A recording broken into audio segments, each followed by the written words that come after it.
बदला था उस जिद के लिए मैंने, फिर अब दिल नहीं मानता। मगर उससे कई ज्यादा उसकी दीवी खराशें हैं, वो खराशें कभी नहीं भर सकती। इरफान, मैंने अपनी बच्चियों पे कभी सख्ती नहीं की है, और आयरा मेरी भी तो बेटी है। लेकिन आप जिस तरह लाड प्यार से उसकी हर बात मानते चले जा रहे हैं ना, उसके नतीजे सारे गलत निकल रहे हैं। आपको अपना तरीका बदलना ही होगा। तो मुझे क्या करना चाहिए? अरे सख्ती करनी चाहिए, उससे बात करें, उसको कहें कि ये कामयार का चैप्टर बस बंद कर दे अब। भाई, मैंने उसे समझा दिया है और तुम ना खामखा चीजों को ओवरथिंक कर रही हो। मैं ओवरथिंक कर रही? बेटी है हमारी, शादी होते होते टूटी है उसकी। अब कहीं ना कहीं तो हम उसको ब्याएंगे ना। देखिए प्लीज, मेरी बात माने, आप आयरा से बात करें, उससे कहें कि कामयार का चैप्टर बंद, बस प्लीज। शायद तुम ठीक ही कह रही हो। मैं आयरा से एक बार साफ साफ बात कर लेता हूं। इस बात को यहीं खत्म हो जाना चाहिए।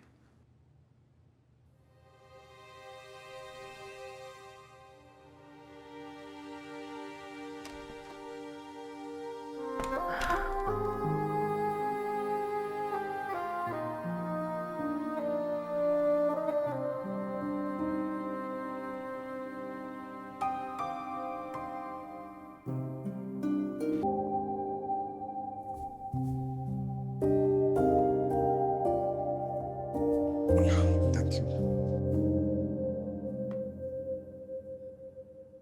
सर ये पहना दूं आपको?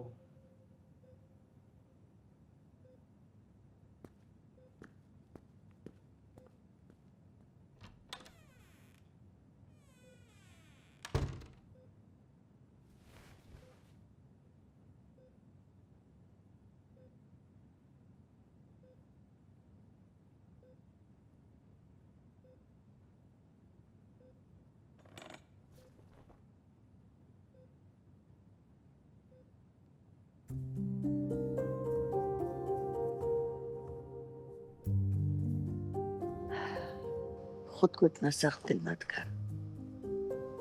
सख्त दिल लोग हमेशा घाटे में रहते। कोई फर्क नहीं पड़ता दादू घाटे से।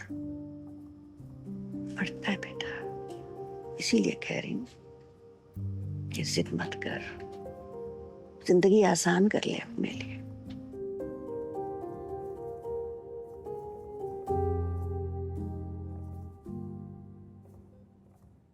कोई इंटरेस्ट नहीं आया रहा मुझे। पहले बुराइयां कम है तेरे में, जो खुद से झूठ भी बोलने लगा। ये झूठ नहीं है, मुझे सच में कोई इंटरेस्ट नहीं है उसमें।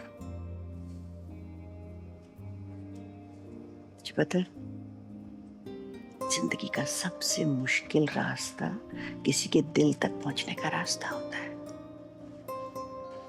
कुछ लोग तो सारी जिंदगी कोशिश करते हैं और अपनी मंजिल तक पहुंच नहीं पाते, और कुछ लोग एक पल में पहुंच जाते हैं।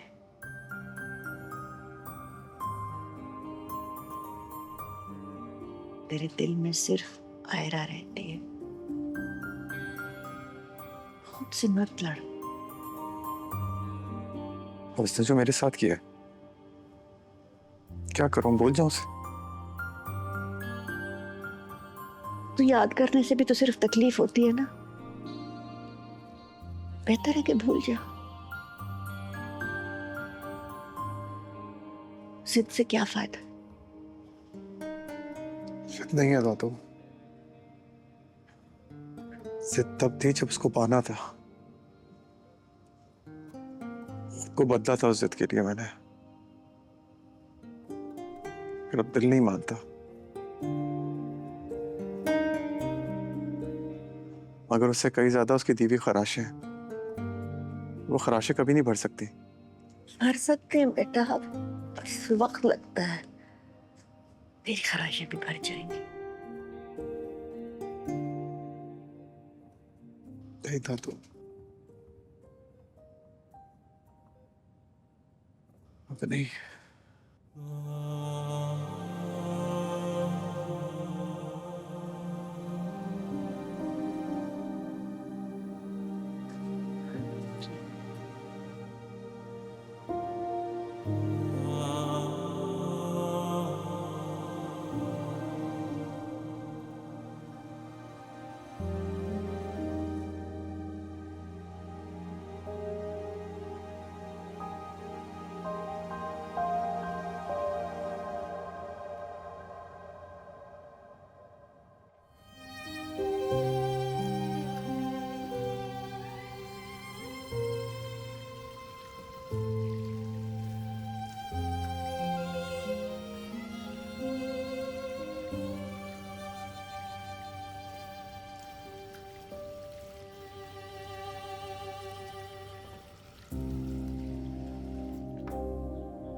मतलब ये कि आपका दिल इमरजेंसी में दाखिल हो चुका है।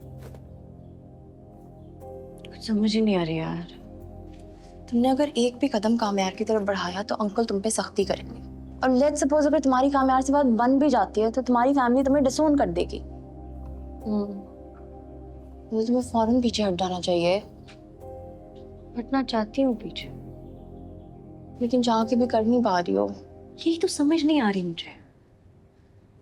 साफ साफ दिख रहा है कि ये सब गलत है। मुझे नहीं पता कि कामयार क्या सोच रहे हैं, मुझे ये भी नहीं पता कि मैं क्या चाहती हूँ। नहीं समझ आ रहा मुझे। अगर तुम्हारी सिचुएशन है तो काफी सीरियस इस टाइम पे, और तुम जो भी डिसीजन इस टाइम पे लोगी ना वो तुम्हारी आगे आने वाली जिंदगी शेप करेगा। और प्लीज किसी से मशवरा लेने या डिस्कस करने मत चली जाओ। ये सब कुछ तुम्हारे साथ हुआ, इसको तुम ही अंडरस्टैंड कर सकती हो। इसलिए प्लीज अब अपने लिए डिसाइड करो कि तुम्हें अपनी आगे आने वाली जिंदगी कामयार के साथ गुजारनी है या कामयार के साथ गुजारी हुई जिंदगी को भूल के आगे जिंदगी गुजारनी है। कसम से मौत आ जाए लेकिन कोई किसी के दिल में ना आए।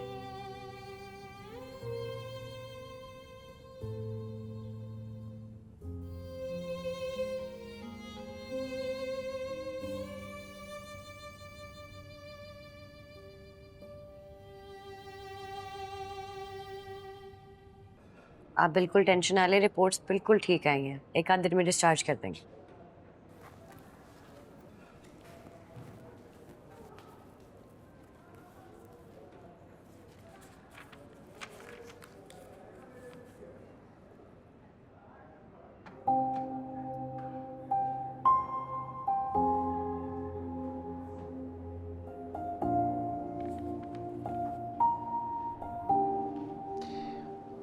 डॉक्टर कितना वक्त है मेरे पास?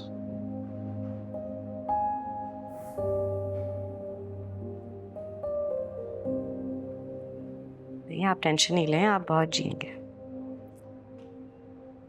100 तो मैं नहीं जीऊंगा। Yes, I know। इसलिए अगर आप ही बता देती तो मैं अपने कुछ बाकी के काम प्लान कर लेता।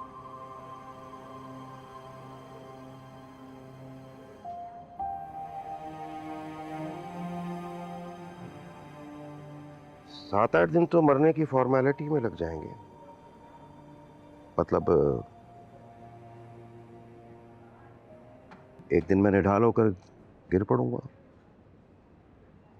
इसी बेड पर 2-4 दिन।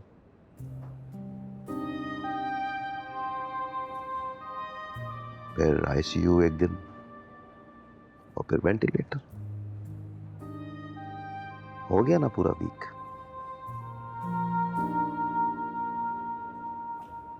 आपको डर नहीं लगता ऐसी बातें करते हुए? डर ही तो लग रहा है। लोग समझेंगे बीमारी से मर गया हूं मैं।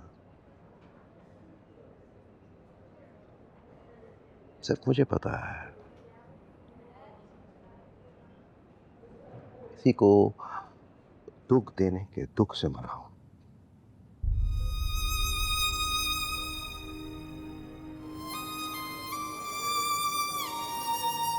सच बताऊं डॉक्टर, कैंसर से बड़ा नासूर है इंसान के अपने अंदर का पछतावा, उसके अंदर का गिल्ट।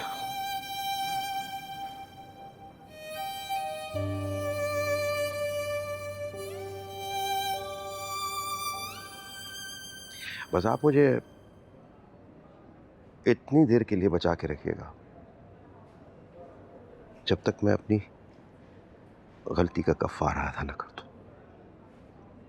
प्लीज।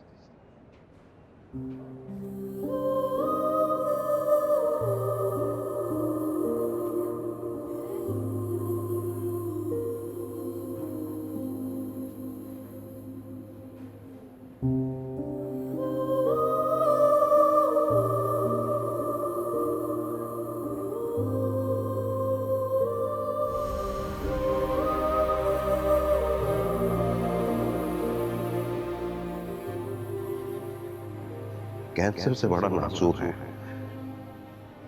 इंसान के अपने अंदर का पछतावा, उसके अंदर का गिल्ट।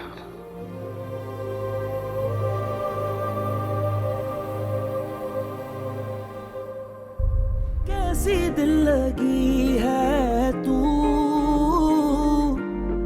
कैसी बेबसी है तू,